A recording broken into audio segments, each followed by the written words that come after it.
ان میں سے ایک یہ کہ بھائی پاکستان ایک واقعی ایک ایسا ملک ہے جس کے بارے میں دنیا اسے اپنے یعنی ایک کانٹے کی طرح دیکھتی ہے اور اس کے ساتھ ایزی نہیں ہے، ٹھیک ہے، اور اسے ایک حساب میں رکھنا چاہتی ہے۔ پھر اس وقت دنیا میں ایک معاشی جنگ جو چائنا اور امریکہ کے درمیان ہے، اس میں پاکستان ایک بیچ میں عجیب پوزیشن پہ آ گیا ہے، یعنی کنٹینمنٹ آف چائنا پالیسی اس وقت تک امپلیمنٹ نہیں ہو سکتی جب تک کہ پاکستان فلی امریکی پیج پہ نہیں ہوتا، ٹھیک ہے نا۔ یہ انڈیا نہیں کنٹین کر سکتا، یہ تو پاکستان ہی کنٹین کر سکتا ہے، کھڑکی ادھر سے کھلی ہوئی ہے۔ اور اگر آپ جیسے اس وقت آپ کے حالات ہیں تو آپ کے لیے ایک ہی راستہ باقی بچتا ہے، چائنا، صحیح، ٹھیک ہے۔ اب مجھے نہیں پتا اب چائنا آپ کے ساتھ کیا کرے گا، کیونکہ ایک دفعہ آپ کسی کا اعتبار جب وہ کھو دیتے ہیں وہ جلدی جلدی بحال نہیں ہوتا، اس کی مجبوریاں اپنی جگہ، لیکن بے اعتبار آدمی پہ کیوں کوئی ٹرسٹ کرے۔ مطلب مجھے یہ خطرہ ہے کہ ہو سکتا ہے چائنیز بھی یہ چاہیں کہ بھئی افغانی ادھر آ جائیں، ان کے ساتھ بات کرنا آسان ہے، وہ جو کہیں گے اس پر عمل کریں گے، یہ نہیں کرتے، ٹھیک ہے۔ میں ویسے ایک امکان کے بات یہ بھی تو ہو سکتی ہے کہ بھئی یہ تو دو نمبریاں کرتے ہیں، کتنی دفعہ ہمارے ساتھ دھوکہ کر چکے ہیں۔ لیکن یہ کہ یہ دوسری طرف اگر آپ امریکی نقطہ نظر سے دیکھیں تو یہ تو یعنی خواہ پاکستان میں وہ والے سوچ پیدا ہو جائے جو ابھی ہم بات کر رہے تھے کہ بھئی اپنے ایک عزم اور اس کے ساتھ کھڑے ہو جائیں، یا یہ کہ کوئی افغانستان کے ساتھ والا معاملہ ہو جاتا ہے اگر، تو چائنا کو روکنے کے لیے ضروری ہے کہ بھئی ایک آپ سیف پوزیشن پر کھڑے ہوں، تو وہ تبھی ہو سکتا ہے کہ جب گلگت بلتستان انڈیا کے پاس ہو، اور کشمیر میں کشمیر کا بھی تو گلگت بلتستان پہنچے گے تو کشمیر تو حصہ جو ہے نا سر، یہ سارا روٹ بنا، ہاں جی، تو گلگت بلتستان یعنی یہ آپ نے بالکل چائنا کو ٹھپ دیا، ٹھیک ہے، اس کے لیے آپ کا وہاں جانا ضروری ہے۔ تو یہ بات تقریباً یعنی آپ یوں سمجھیں کہ بہت خوش فہمی کی ہوگی کہ اگر ہم یہ سمجھیں کہ بھئی کسی جگہ پہ یہ سوچ نہیں موجود ہوگی۔ کنٹینمنٹ آف چائنا پالیسی کو اگر آپ مانتے ہیں تو آپ اسے ذرا گراؤنڈ پہ لے کے آئیں نا،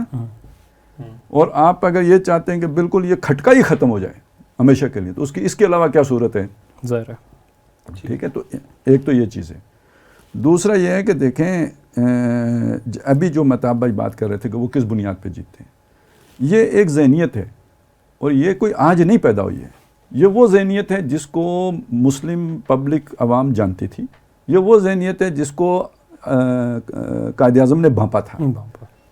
یا سہا تھا، نہیں بھانپا ہے کیونکہ وہ تو ساتھ رہے نا، میں بھانپنے کا لفظ اس لیے استعمال کر رہا ہوں کہ وہ کانگریس کا بھی حصہ رہے اور مسلم لیگ کا بھی حصہ رہے، پھر ایک وقت میں وہ دونوں سے مایوس ہو کے چلے گئے اور انہوں نے کہا مسلمان ناقابل اعتبار ہے، جو آج بھی ہے، ٹھیک ہے۔ اور بلکہ وہ یہ تھا نا کہ میرے ساتھ دن کو بیٹھ کے میٹنگ کرتے ہیں، شام کو ساری باتیں ڈی سی کو بتا دیتے ہیں، وہ یہی رولنگ لیڈ تھی، یہی تھے، ٹھیک ہے۔ اور دوسرا ہندو ناقابل اصلاح ہے، تو وہ ناقابل اصلاح تھا، علماء کو نہیں نظر آ رہا تھا، وہ اپنے حسن ظن میں تھے، اس لیے وہ سارے ہندوؤں کے مطلب وہ متحدہ ہندوستان کی بات کر رہے تھے اکثر، لیکن قائد اعظم کو یہ نظر آ رہا تھا۔ لیکن ہندو کا فیس کیا تھا؟ گاندھی ہندو کا فیس تھا، اور وہ فیس تھا جو ڈیسیو کر رہا تھا کس کو؟ علماء کو۔ قائد اعظم اس سے ڈیسیو نہیں ہوئے، وہ اس کے پیچھے اس ہارڈ فیس کو دیکھ رہے تھے جس کا نام مودی ہے، جس کا نام آج مودی ہے، اس وقت ولبھ بھائی پٹیل تھا، جی اس وقت پٹیل تھا، ٹھیک ہے۔ تو اس چیز کو سمجھ لیں۔ اب یہ جو جذبہ ہے نا، اس جذبے کا تعلق کسی فہم سے، فراست سے، اسٹریٹجی سے نہیں ہے، یہ ایک جہالت ہے، اور اس لیے میں کہتا ہوں یہ مودی انڈیا کا بہت بڑا دشمن ہے،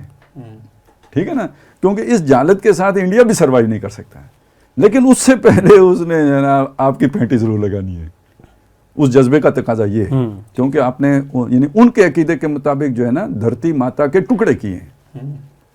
یہ بہت بڑا جرم ہے آپ کا، ٹھیک ہے۔ پھر اگر اس کو اور گہرائی میں جا کے دیکھیں تو آپ کا وجود ہی یعنی یہ ان کی مقدس سرزمین ہے، دیوتاؤں کی سرزمین ہے، جیسے آپ کہتے ہیں جو قرآن نے جیسے فلسطین کو مقدس سرزمین کہا ہے، یا جیسے آپ کا وہ مسجد حرام ہے، یہ ان کے لیے پورا ہندوستان مقدس ہے، پوتر دھرتی ہے، اور جیسے یعنی کہ کوئی جو غیر ہندو ہیں وہ ایک نجس ہے، پلید ہے، اس کا وجود اس دھرتی کے لیے جو ہے نا وہ ناپاکی کا باعث ہے، تو اس کو پاک کرنا ہے اس سے۔ ہاں وہ اگر اس یہاں غلام بن کے رہ سکتے ہیں، یہ ایک چیز ہے، شودر ہو سکتا ہے، شودر ہو سکتے ہیں، اس سے زائد یعنی شودر سے بھی نیچے ہی سمجھیں، دلت جو ہے، دلت ہو کہہ سکتے ہیں، سیکنڈ ریٹ آپ کہیں، جو اس کے کوئی حقوق نہیں ہوں گے، یعنی وہ کوئی پوزیس نہیں کر سکے گا، کوئی اس کی پراپرٹی نہیں ہوگی، کوئی کاروبار نہیں ہوگا، یعنی وہ کہیں خیموں میں رہے گا، یعنی وہ جو انہوں نے برما میں تھوڑا سا کر کے دکھایا. یا ہندوستان کے اندر بھی مطلب جو ہے ہریجن یا اس کو جو اچھوت کلاس کہتے ہیں، وہ آج بھی آبادیوں کے اندر وہ نہ پاؤں میں جوتا پہن سکتے ہیں نہ قمیض پہن سکتے ہیں، ان کے لیے ضروری ہے کہ وہ ٹاپ لیس ہو. جو پردے والا مسئلہ آیا تھا نا، وہ لڑکی جو نقاب پوش جس نے اللہ اکبر کہا تھا، اس کے پیچھے ایک پوری فلسفی ہے، وہ یہ ہے کہ یہ جو سیکنڈ ریٹ سٹیزن ہوتے ہیں نا، یہ کرتا نہیں پہن سکتے، نہ مرد نہ عورتیں. یہ ہندوستان میں یہ رواج رہا ہے، بدقسمتی سے یہ مکے میں بھی تھا، مکے میں بھی تھا، وہاں بھی ڈریس کوڈ جو ہے نا لونڈیوں کا یہی تھا